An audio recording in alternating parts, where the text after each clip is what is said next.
And actually, let me correct that, because I have, and I do need to work on this. I need to unpack this a little bit, but I do have a reaction against this whole white picket fence, married, 2.5 kids, and like all of the stuff that I've tried twice now, and it didn't work for me. And when I say a reaction, sometimes it's too far negative. It's me just sure. like, I shouldn't be so judgmental against it. It works for some people. It didn't work for me. And there's probably a ton of reasons why. It's probably not the structure of that type of relationship as much as like my baggage and their baggage and whatever. But so I'm well aware that I tend to now trend toward the opposite of that. I'm like, give me crazy, give me like uncommitted, give me like all of that. But that's after my marriage. It was like that. It just took you longer to get there. It took me longer to get there, right? Like what you did right after you got divorced is what I have done in the last almost 2 years or a year and a half or whatever. After almost 2 years of the divorce. Now what I realize is now I'm coming back to what Joyna had talked about earlier, and that is, let me figure out what's important to me. Mm-hmm. The hard part of this is I feel like I'm very in touch with who I am. I'm very open to analyzing my mistakes and seeing what I can do better and seeing what I, like all of this stuff and growing and learning who I am. I don't know how another person fits into that. And I do feel often, like more days than not within the week, a little on the sad side that I haven't figured out, is there ever going to be somebody who can fit into that? Because there are things that I miss. There are the embraces and the like, just even being able to like let my shoulders down for a moment and have somebody there to be like to hold me or all of this stuff. Totally, I don't want to get all like but that's the vulnerable part. I mean I feel those exact same ways, but to what you said earlier, Joyna, we don't know what we don't know. So right now what I know is my current situation, and I'm the same way. I don't feel like I can see how another person fits into that. But I don't know what I don't know. Like, I don't know if there is a person or persons in my life that somehow will fit the need that I can't articulate.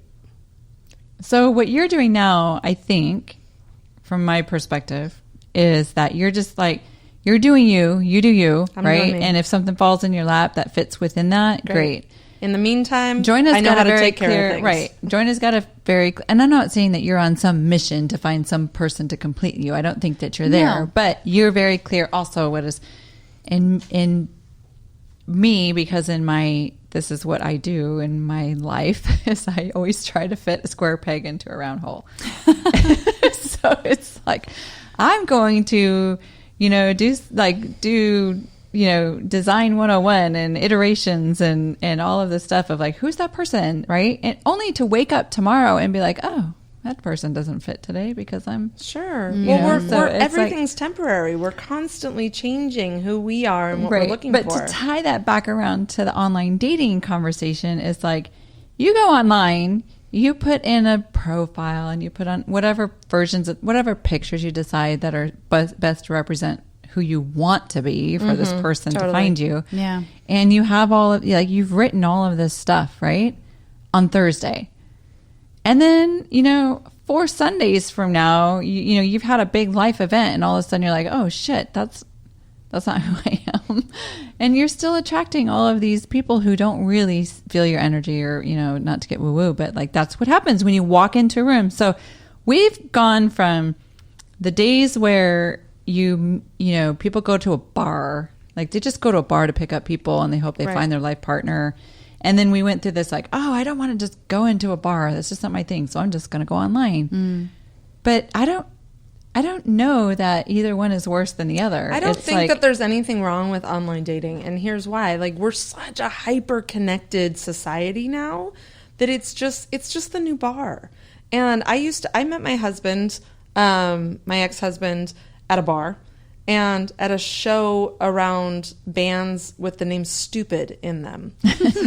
So, I mean, it was like really obnoxious. How very poignant for your relationship. But like, I used to get really offended when people would be like, oh, you can't meet your partner in a bar. Like, that's not real somehow. And you're like, hold on, let me prove you wrong. Yeah. Hell yeah. That is my whole, like, life's goal is to prove them wrong. Yeah. But I feel like to people whom online dating works for, I don't want to belittle their experience by saying that it doesn't work in general, or that that's not where you find real partners, in quotations.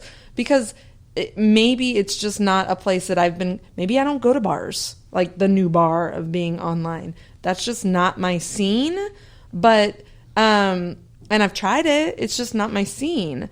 But I don't take anything away from anybody who is trying those things. If anything, I am like obnoxiously curious. I want to know. I love dating shows. I love stories of people like that don't know each other coming together, and is there chemistry, is there spark, or seeing what obviously is not going to work. I love that idea, and maybe it's because I love love. You know, I know, sorry, I hate to say that, but I've been accused. Don't delete. Don't Wait, say well, that. no, only because it's a pain spot for Danielle, but I have been accused as if it's something wrong of being in love with love. Like, what is wrong with that? And I only just realized, literally through this process. So I can sit here and all day long I joke about. We talk about this many episodes in which Danielle's dating or all this stuff, and I make jokes and I keep it very surface level. The truth is, it's been an amazing experience for me because I have learned the same thing. I do love. Like, I don't. It's very hard for me to say it, but it's true. It's very true. And I think most humans, men or women, in any sort of sexual orientation, and any, like, in general, humans are meant to love, right? Totally. They're meant to love and be loved, and so that's great. As you were saying that, this thought came to my head, and it was like, what's interesting about this group of us right here is that we are kind of all in a similar path. We're all single, and we've done online dating and we've not done online dating, and we have different opinions. But I think what's interesting is all of our versions are a little bit different of what is the perfect situation. And there's an argument to be said that none of us probably even know what the answer to that is. But it's nice to know that there are options out there, right? And there are, I think we're probably lucky that we live where we do, and that there's a tolerance for us to be able to try and figure out what that looks like for all of us. It might look like something different for you than it does for me, and then it does for Joyna. And how lucky are we that we can explore that? And maybe I don't know, how frustrating is it that we have options as well? Like, there are days where I'm like, oh my God, just tell me what to do. Just tell me what to do. But back to one of the points that you made, I don't remember what point it was, but I'm just going to go there. I have 2 ex-husbands. We know this, right? This is another vulnerable place for me. But one I met in person, and it was the craziest connection the second I met him, for both of us. And the other person I met online. My second ex-husband I met online. And I don't know. I really don't know. I can't, they're different people, and I think there's different experiences. For me right now, the online thing is not working. I'm similar to you. I don't really have the bandwidth to, like, if I had a personal assistant who could, like, curate all the options for me, maybe, but in general, that's just not who I am. I'm the person who likes to walk into a place, and I joke about it being, McGuire's 11 o'clock. That's obviously, you go there for a particular reason. It doesn't happen very often, but in general, and I think all 3 of us feel the same way, is like, we just walk into a room because we have a really amazing group of people that surround us, both here at work and Joyna with your family, and Heather with you, and I out on, like, other social circles. And we're also just amazing women. Duh. And we're just kind of amazing. Yeah.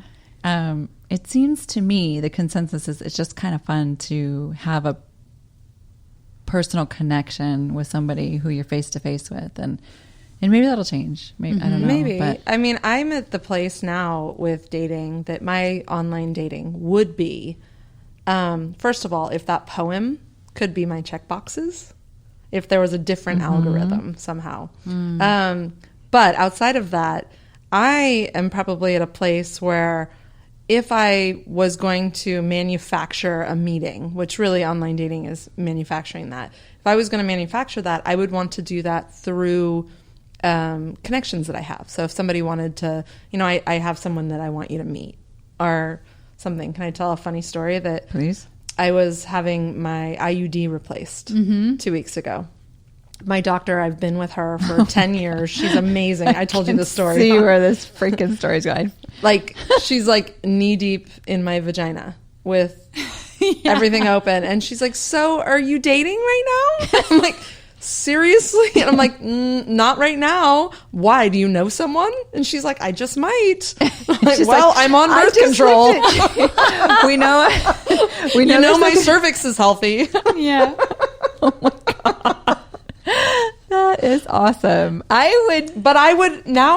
really respect my doctor. I love her. I love who she is.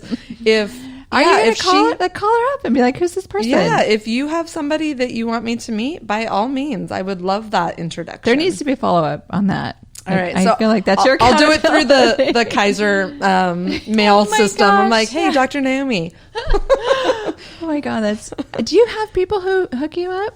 I've had a few people try to hook up, but I kind of just I kind of feel into it. And I guess my thing going forward for me is I think for the longest time I've been, if you could use the metaphor of like being at a dance and waiting on the sides to be picked. Oh. That's been my strategy for a very long time, unintentionally. Of like, I hope somebody picks me. Oh my God, that makes me want to cry. But I mean, that's okay. That's fine. That's my journey in life of learning to shift from waiting to be picked to picking. I'm going to pick you. Yeah. So now my strategy is like, I'm being very, very aware of who I'm picking. And when it doesn't work out to all the check boxes that I want, saying, hey, you're a great person and I'm going to move on. Yeah. So I wish I had more of that in me. One thing I've realized is that all my life I've been very strong in most areas of my life. I've just, I power through when things suck. I suck it up and I power it through, and then I fall apart later. But right. do you know what I mean? Like I'm I know. But and I've always been very disciplined in my work and everything. But I will say that, and back to your comment about I love love, I guess this is where I've gone, is that we talk about actually, Joyna, you talked about having that intimate connection with somebody that you're having sex with, the more like emotional connection, I guess. In this journey, what I've learned, this is so funny actually that I've learned this. I'm I can have sex with somebody 2 times and then I'm like, okay.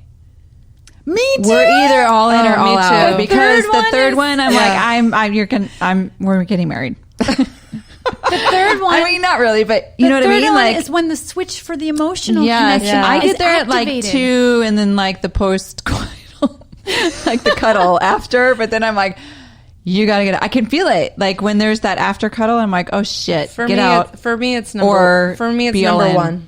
Really? And it's not necessarily an all-in thing. It's just that I absolutely know. And it's like, yeah, no, that did not go the direction I wanted. I mean, the last person I dated... she's using quotes. I'm using quotes. Junk food sex. No, it wasn't junk food sex. It was even better. I was coming off of the celibacy practice that I was doing. And you all know him. Yeah. So, God, she just went there on the podcast. Why not? I'm not going any further. Actually, he'd probably. I'm going to be totally vulnerable, and he would be fine with it. He would totally be fine. With it. It was. I decided this time around, I don't want sex to be the driver. I don't want that to be that key to unlocking the emotionality. I want it to be something different, and it's not like, ooh, I'm going to hold on, like be chased or something for a while. It's that I just really wanted... Chase, CHASTE. Thank you. And I just wanted something different. Yeah. And it was also a little scary because it's like when there is a connection, I'm like, what if we have horrible sex? that would be that.